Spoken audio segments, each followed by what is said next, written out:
So let's reflect on the life and legacy of Trevor Lekota. The former finance minister, Trevor Manuel, is on the line to us this morning. Trevor, good morning, and thanks for your time. And our condolences to you as well, as someone who was really in the trenches with Trevor Lekota.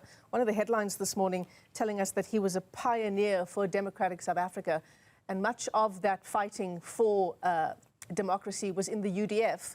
Both of you were in the upper echelons of the UDF. Yes, thank you very much, Michelle. Good morning to you and your viewers.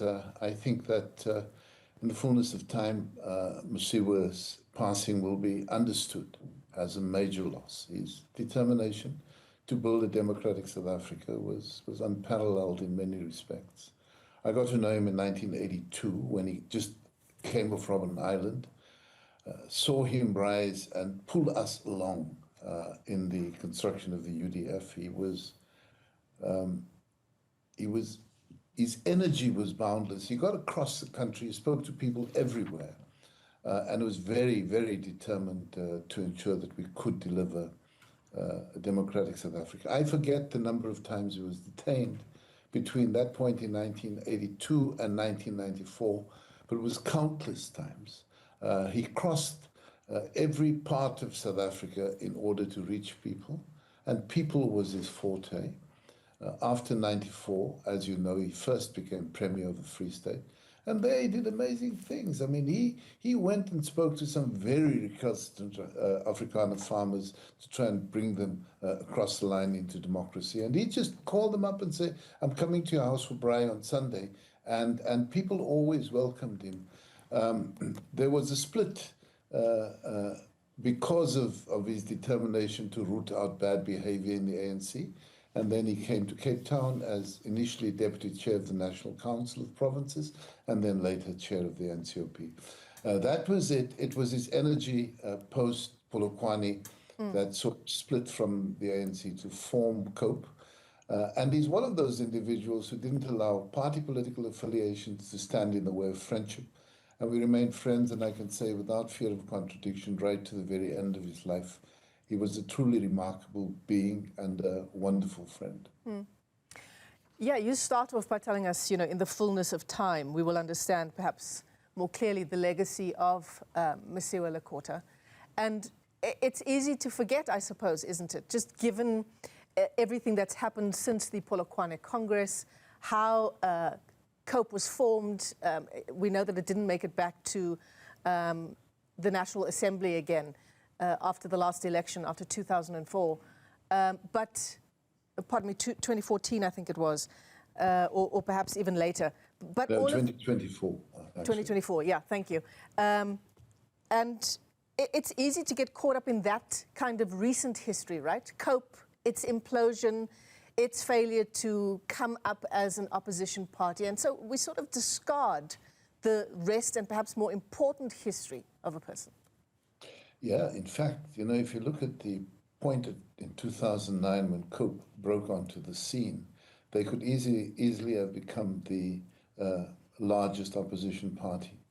It was that big, that strong, but holding it together, holding opposition parties together in South Africa is always very difficult. But I think that if you look at the soul of Mosiuoa Lekota, you'll understand he was much bigger than the party, actually. Yeah. There's going to be, obviously, a continued remembering of his legacy.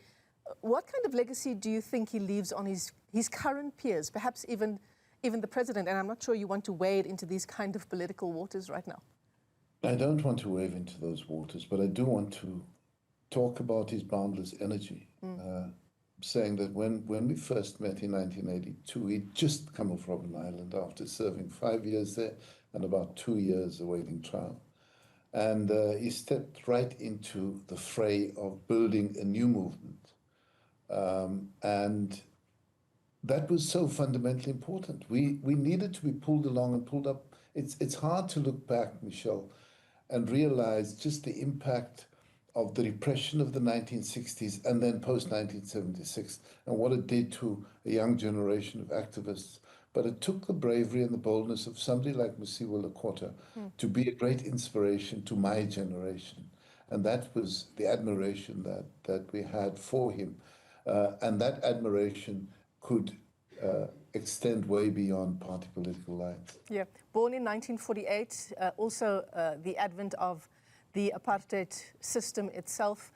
We say it almost in passing as a throwaway line that he was in the trenches with the UDF against the fight against apartheid, for the fight against apartheid. But tell us about what that means, being in the trenches in the UDF at the height of that fight. You know, one of the big attributes that Terror Lekota had, and the name Terror was a football nickname that he got because he was so terrorizing of goalkeepers. That was the name, Terror. So he was Terror Lekota for that reason. But, you know, he would get into a car, Toyota 1600, alone and move into towns and mobilize people and network with people. He had that kind of personality that could arrive in a small town and just meet people, go to the local cafe, meet people, network with them. It was an unbelievably risky enterprise because repression was as harsh as it was in the early 80s, but it didn't allow it to stand in his way.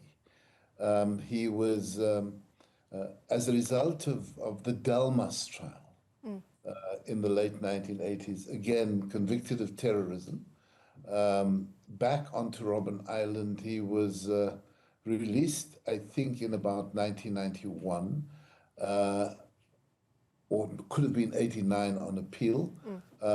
But, you know, he that fearlessness was really the great inspiration to hundreds of thousands of young people. People were prepared to follow him and in his leadership.